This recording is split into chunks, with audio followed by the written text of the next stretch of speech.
More on Trainiacs. As we do the standard wait for GPS to connect, we're going to introduce today's video, which is going to talk about 5 of the biggest mistakes that new triathletes make when they start running. And these are mistakes that are going to lead to injury and just running a whole lot and not actually getting any faster.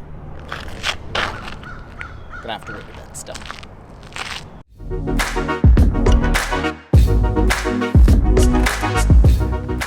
So the first thing that people get started on the wrong foot with is literally getting started on the wrong foot.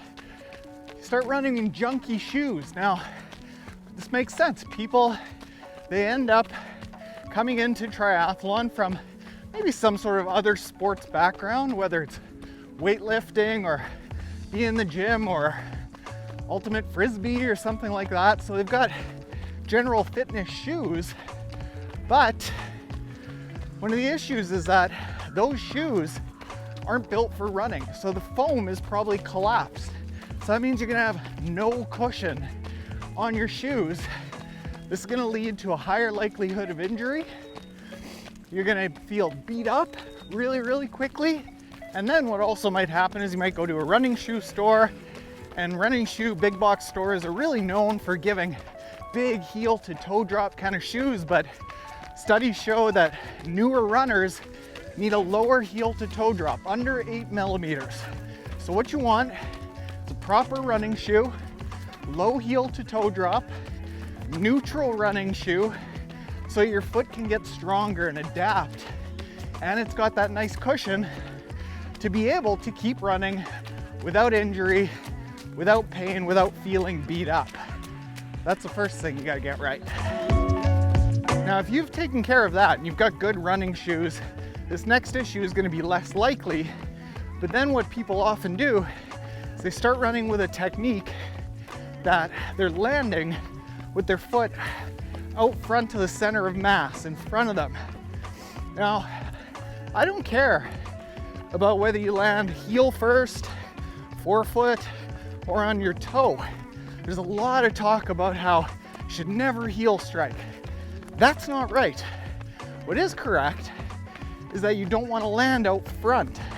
It's actually been shown that at paces slower than a 6-minute mile, it's actually more efficient to run landing with your heel first.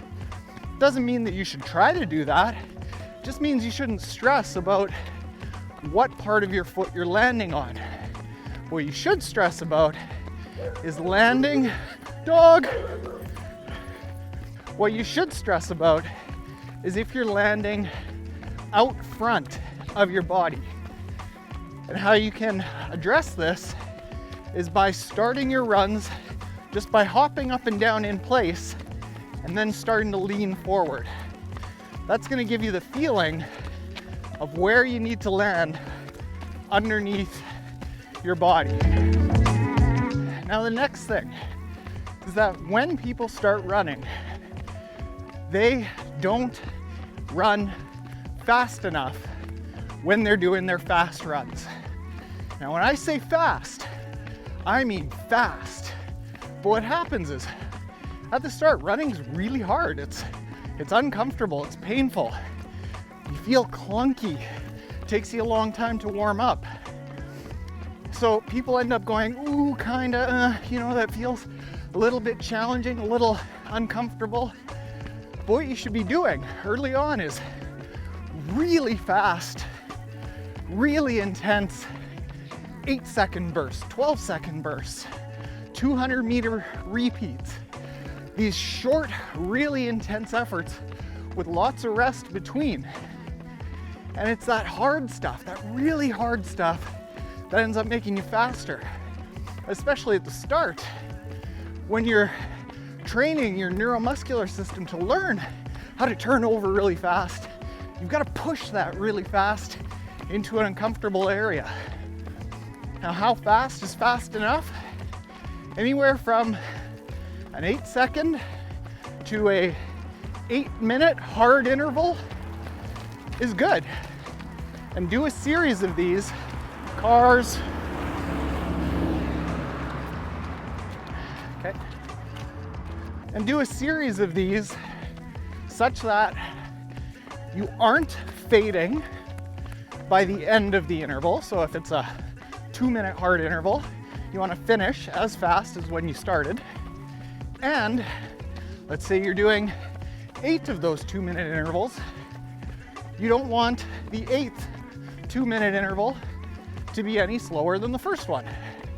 So and then what's more, you want to end feeling like you could have done 1 or 2 more. And that's going to be your sweet spot for how hard is hard enough.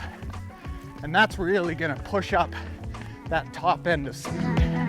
Now, the fourth thing that people get wrong is that just like they don't run hard enough when it's time to run hard, they don't run long enough when it's time to run long. This doesn't mean go out and just start smashing yourself. No. What you do is start with wherever you are, whatever's comfortable. If that's a mile, you start with a mile. If it's a half a mile, you start with a half a mile. It's cool. But what you do is every week, build up by about 10% from the week before. Take a rest week every 3rd week. And then what you do is build your way up till you're at an over distance. You can run longer than the actual distance of your race.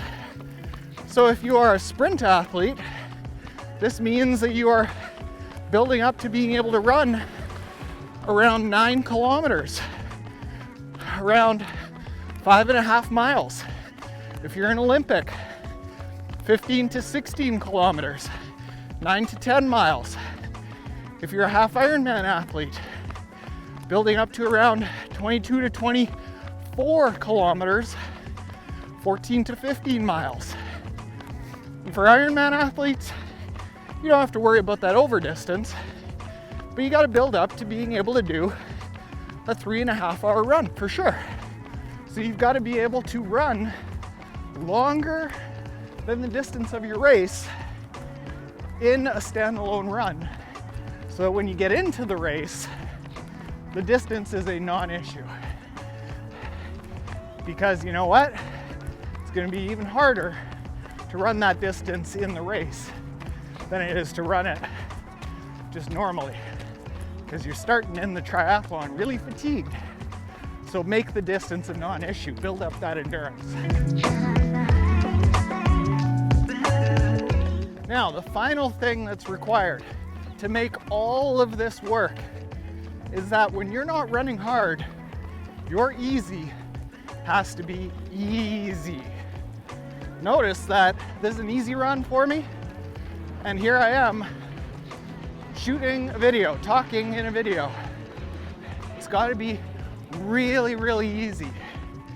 But the good thing about that is that you're not going to feel as beat up. You're going to be able to build mitochondrial density. The mitochondria are the energy producers in the muscles, and that low intensity running really builds it up. So what's going to happen is your easy efforts are going to get faster, your fast efforts are going to feel easier, and then the fast efforts, when you add them in, they're going to make all that more dense mitochondria much more effective. If all you do is hard stuff, you are going to be doing that hard stuff with fewer mitochondria. So you're just going to have less energy. You're going to peak out very quickly, and you're going to get injured because you're training too hard. Now, how easy is easy enough? You can use the Maffetone method calculation, and then I would even say use your heart rate and go 5 to 10 beats lower than that to make sure that you're completely fine. If you don't have a heart rate monitor, you have to be able to talk really easily. Very conversational. Almost the same as if you're just sitting on a couch. Now this is going to mean that you are going to run really slow. But that's okay. You'll get faster, and your body doesn't understand pace. your body understands a physiological effect. And running or walking or hiking at that low intensity has the right physiological effect to improve your mitochondrial density. So when you run easy, make it easy. And everyone always messages me, it feels like I'm just going way too easy. Doesn't matter. That's the point. When I started out with easy running, I was running almost a 7-minute kilometer. Now, I can do a 5-minute kilometer, or even sometimes a little faster, and keep my heart rate even lower than that old 7-minute kilometer. And guess what? Even though I'm running easier, all of my run race splits are faster.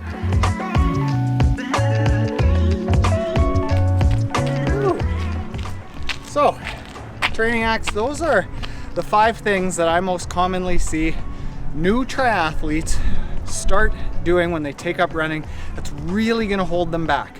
It's gonna make it harder for them to push hard when they need to push hard. It's gonna make it more likely that they get injured. And all of these things together are part of a system that we've put in a new book that we've just released. It's on Amazon. It's on triathlonrunningfoundations.com. You can go check that out. The people that we had pre-review this really liked it, because what we do is we put everything into a system, a structured, if you're here, do this, if you're doing this, do this, so that newer triathletes, and that's who it's written for, understand how to progress in running really quickly instead of just running in circles and not making any progress.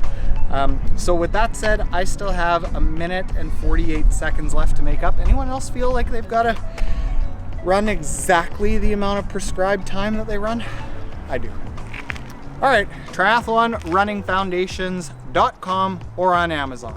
Later, Trainiacs.